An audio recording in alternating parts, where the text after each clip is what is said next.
Hi guys, before the general election, Wes Streeting, the then Shadow Health Secretary, in response to a question about why the NHS in Wales was struggling, responded by saying that all roads lead to Westminster. What he was rightly saying is that if the Welsh Government has problems, the blame can be laid at the door of the Tories in London, as they control the purse strings and have the power to increase or limit the ability of Wales to raise finance. Wales has an administration with devolved powers, but many of those powers are reserved in Westminster, so it's a matter of fact that Wales was limited in dealing with the problems it faced. Then we heard this from Rachel Reeves, the new Chancellor. Well, the SNP government is as guilty as the Conservative government of spending more than they were bringing in. And now the Scottish government are having to make difficult decisions. Anas Sarwar and the Labour opposition in Scotland were warning the SNP about the unsustainable situation they were in. The SNP refused to listen. They made decisions that were not sustainable. And now it is Scottish people who are paying the price for the decisions of the Scottish government. So who is being dishonest here? Is it Wes Streeting who said that all roads lead back to Westminster? Or is it Rachel Reeves who's saying, look, nothing to do with Westminster, it's the SNP government? So both the Tories and the SNP were were guilty of undermining public services when they were in power. But now, nothing to do with Westminster, it's all the responsibility of the SNP government. So in Wales, all roads lead back to Westminster, but in Scotland, well, that's where those roads remain. Now, we know this has been dishonest. This is politicking. This is about, okay, how can we punish the SNP government in a way that will convert people back into Labour voters? This has to be the goal here.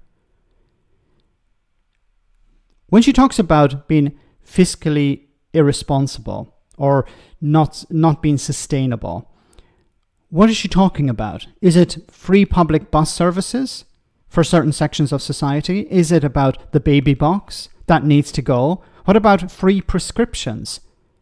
In Scotland, prescriptions are free. In England, they're not free. Is this something that needs to go? So when she talks about, the SNP government not being fiscally responsible, what is she talking about exactly? What should they do instead?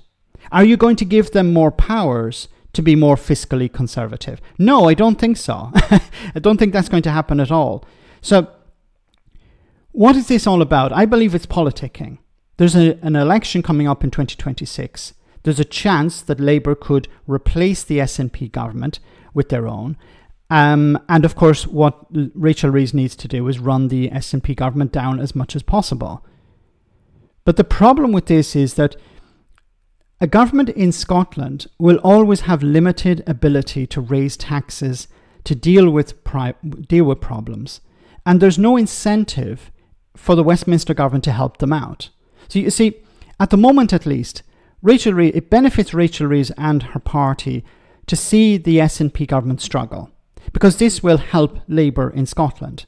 But the problem also is that Labour in Scotland, who've won a number of MPs, they have limited power over Rachel Reeves as well, because Starmer doesn't need them to hold on to his majority. So even if tomorrow all of the Labour MPs switch to the SNP, Starmer would still have a working majority. So those Labour MPs in Scotland have little or no influence over Starmer or Rachel Reeves.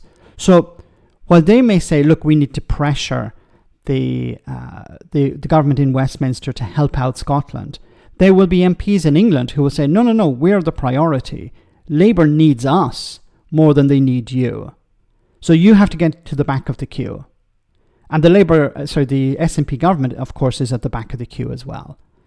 So I think this is a bit of politicking. It's a bit of political football. In Wales, all roads lead back to Westminster, but in Scotland that doesn't seem to be the case, which is, of course, being dishonest. Let me know in the comment section, guys, what you think. As always, your comments are greatly appreciated. Thanks a lot.